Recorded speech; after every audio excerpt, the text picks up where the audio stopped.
Olá, hoje é sábado, dia 14 de setembro, e esse é o podcast Em Tempos de Guerra, a Esperança Vermelha.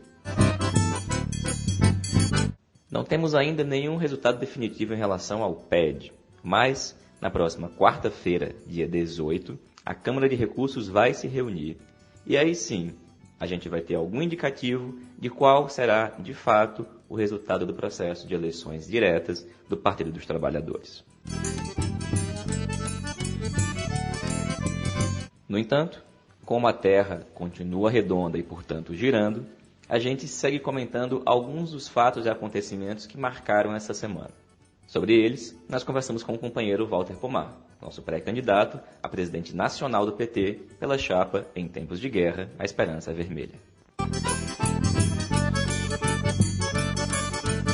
As alianças do PT não devem ser condicionadas ao Lula livre.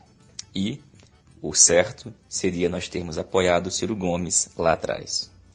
Essas duas frases não foram ditas dessa vez por nenhum dos analistas políticos da Globo News, mas sim pelo governador do estado da Bahia, eleito pelo PT, Rui Costa. O Rui utilizou as mesmas páginas amarelas da revista Veja, que há alguns anos foi usada pelo senador Humberto Costa, para dizer que o PT deveria virar a página do golpe. Walter, quais os principais aspectos da entrevista que você destacaria? Olá, Patrick. Olá, ouvintes do podcast, comandado pelo Patrick Araújo. Exatamente, Patrick. Essa entrevista dada pelo governador Rui Costa à revista Veja, edição número 2652, lembra a entrevista dada pelo senador Humberto Costa, a mesmíssima revista, quando o senador falou em virar a página do golpe. E me lembra também outra entrevista dada à Veja pelo então deputado federal Cândido Vacarezza, em que ele defendeu mudanças profundas na legislação trabalhista. Nos três casos, figuras vinculadas ao PT usam a revista Veja para defender posições que agridem o partido. Eu sinceramente não sei dizer qual é o plano do governador Rui Costa. Se é de ganhar uma parte do PT para as posições que ele defende, ou se é criar o caminho para uma ruptura com o PT. Porque as posições que ele defende são muito agressivas. Vou me limitar a uma, que é a mais simbólica. Perguntado pela revista Veja se foi um erro o PT ter uma candidatura própria em 2018, ele diz que adjetivar dessa forma é ruim, mas o certo era ter apoiado o Ciro Gomes lá atrás. Veja, lá atrás, em 2018, o Rui Costa defendeu apoiar o Ciro Gomes. Mas agora, sabendo tudo que o Ciro Gomes fez, tudo que o Ciro Gomes deixou de fazer, tudo que o Ciro Gomes falou, tudo que o Ciro Gomes segue falando no dia de hoje contra o PT e contra o Lula, alguém dizer que teria sido correto apoiar o Ciro Gomes, sem fazer nenhuma ressalva, nenhuma mediação, isso é uma agressão ao Partido dos Trabalhadores, sem falar que é uma agressão à inteligência dos ouvintes. Então, eu realmente não sei quais são os planos do governador Rui Costa. O que eu tenho certeza é que a presidenta do partido, a companheira Gleisi Hoffmann, também atacada por ele, e a direção nacional do PT, que também foi atacada por ele, tem a obrigação de responder publicamente. Me disseram, privadamente, que haveria uma resposta. Espero que essa resposta de fato exista, porque frente a um ataque dessa gravidade, a direção tem que defender o partido, mesmo que o ataque tenha vindo de alguém das fileiras do grupo atualmente majoritário da direção partidária. O governador Rui Costa, bem como o senador Humberto Costa, fazem parte da mesma tendência, a CNB, que acaba de ter, até então, com resultados parciais, maioria absoluta na disputa interna do PT. Como que essa opinião do Rui Costa, bem como as posições expressas, reverberam na disputa interna do partido? Coexistem na CNB táticas diferentes, dentro de um mesmo guarda-chuva estratégico. A tática que o Lula propõe, por exemplo, a tática que a Gleisi propõe, é diferente da tática que Humberto Costa e o Rui Costa defendem. Agora, por que eles não rompem? Por que eles não racham? Por que eles não se dividem? De um lado, me parece que o Rui Costa e o Humberto Costa não têm interesse, não têm disposição e não têm necessidade de tornar a sua posição majoritária na instância partidária. Primeiro, porque eles sabem que é difícil que essa posição ganhe maioria. Segundo, porque eles não precisam disso. Eles implementam essa política, eles vão criando um fato consumado, através da atuação da bancada no Senado, através da atuação do governo da Bahia, através dos laços do Humberto Costa com o governo do PSB de Pernambuco e assim por diante. E ao criar fatos consumados, eles vão constrangendo o outro lado a ir se adaptando a essa tática de adaptação que eles propõem.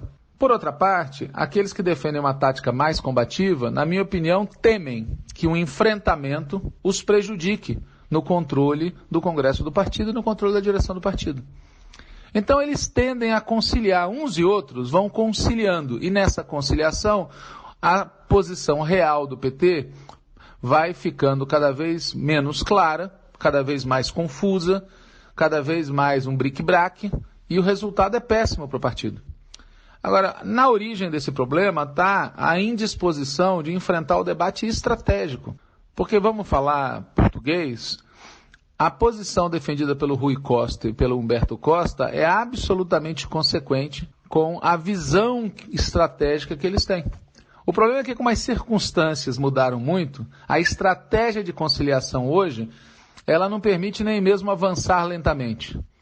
Ela não permite nem ao menos ficar parado no lugar. Ela significa retrocesso. A política de conciliação, a estratégia de conciliação ser mantida, dará, no final das contas, nisso que o Humberto Costa e o Rui Costa defendem. Essa é a visão que eu tenho. Agora, isso não impede que a gente deva, no Congresso do partido, lutar por explicitar essas divergências e tentar que o setor mais combativo da CNB venha a público e, pelo menos, impõe algum tipo de limite a essas posições do Rui Costa, do Humberto Costa, etc. Vamos ver se o fazem, né? Até agora, por exemplo, mais de 24 horas depois de divulgada a entrevista do governador Rui Costa à revista Veja, eu não vi nenhuma reação oficial da direção partidária. Pode ser que eu esteja mal informado, espero que esteja. Enquanto gente como Rui Costa, Jacques Wagner e outros, né, afirmavam e voltam a afirmar que o certo devia o PT não ter tido nem candidato, né, ter apoiado gente como Ciro Gomes, enfim. Por outro lado, essa semana também, dia 8 de setembro, o João Filho do Intercept publicou texto que diz: o PT foi pragmático para chegar ao poder, mas se recusa a dar as mãos na hora de defender o país.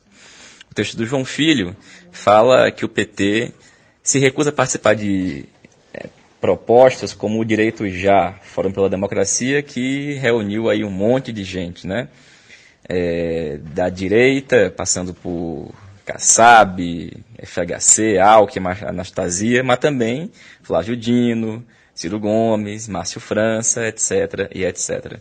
Olha, Patrick, para usar uma linguagem militar, nós estamos diante de um ataque em pinça. Por um lado, vem a extrema-direita com o objetivo de nos aniquilar. Por outro lado, vem a centro-direita com aliados de esquerda com o objetivo de nos isolar, nos anular, nos subalternizar. Os argumentos e os métodos da extrema-direita a gente já conhece. Os argumentos e os métodos da centro-direita são mais sofisticados, porque eles usam como intermediários setores da esquerda que cobram de nós uma espécie de reciprocidade. Tipo assim, olha, vocês foram pragmáticos no passado, quando interessava a vocês.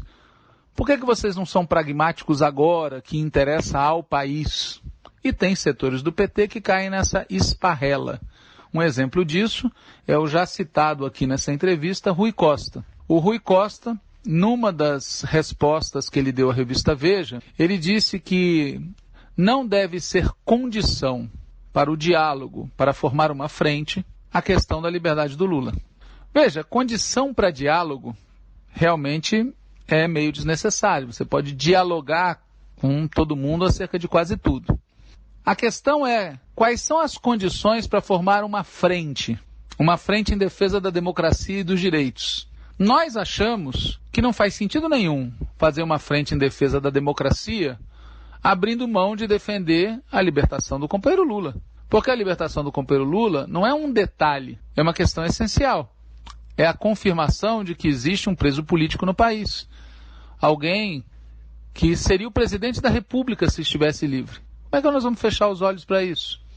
Esse não é um problema do PT, é um problema da democracia brasileira. Claro que ao Kassab, ao Anastasia, ao Fernando Henrique Cardoso, isso não interessa. Mas o PT não pode fingir que é possível montar uma frente por direitos com gente que caçou os direitos do povo brasileiro, que apoiou o golpe contra Dilma, que apoiou a prisão do Lula, que apoiou a eleição do Bolsonaro, que apoiou e apoia a reforma da Previdência. Esse é o tema.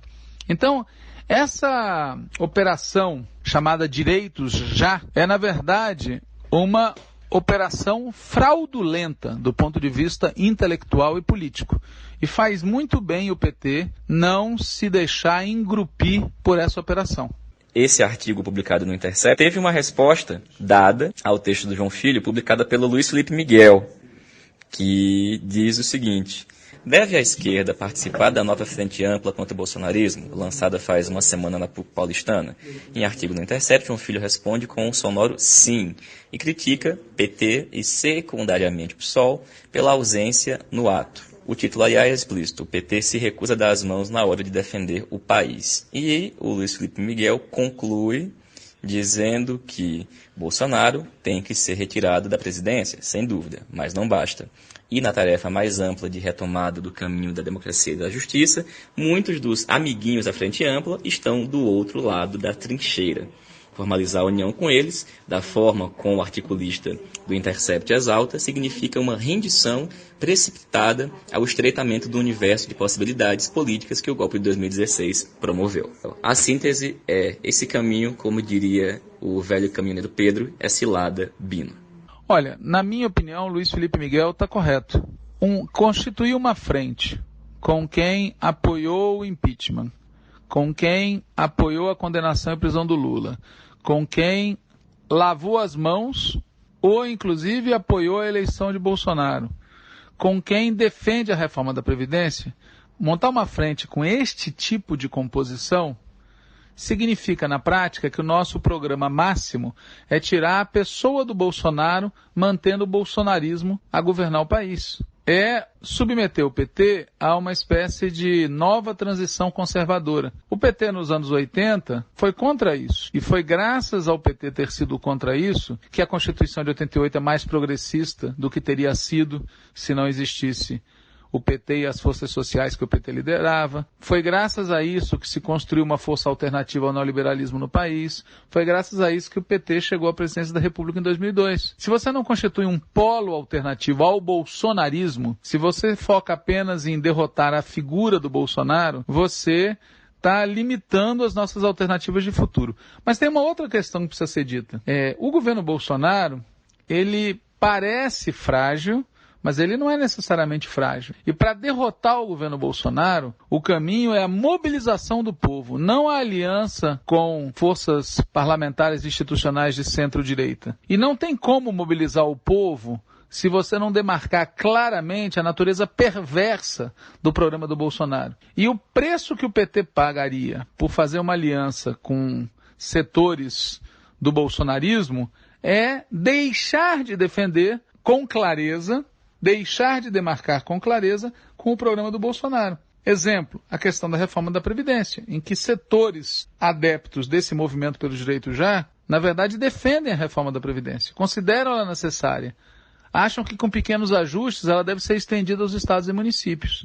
Como é que você demarca o campo com o bolsonarismo com uma política dessas? Não demarca. Então, além de limitar as possibilidades futuras, a adesão do PT a um movimento com essas características enfraqueceria a oposição ao governo Bolsonaro. É um duplo erro. É isto, Patrick. Mais uma vez, fica, portanto, eliminado o argumento que você teria para interromper este fantástico podcast. Aqui não há pergunta que fique sem resposta. Pois muito bem. Valeu, Walter. Companheirada, essa foi a nossa troca de mensagens no dia de hoje, sábado, dia 14 de setembro. E o podcast Em Tempos de Guerra Esperança Vermelha, como vocês já sabem, continua disponível nas mais diversas plataformas de agregadores de podcast, Spotify, Google Podcast, Rádio Public, entre outras, mas também circulando por meio de áudios de WhatsApp. Nosso próximo programa vai ser após a reunião da Direção Nacional da EE, que acontece amanhã, domingo, no dia 15. Então, até breve, saudações petistas e Lula livre.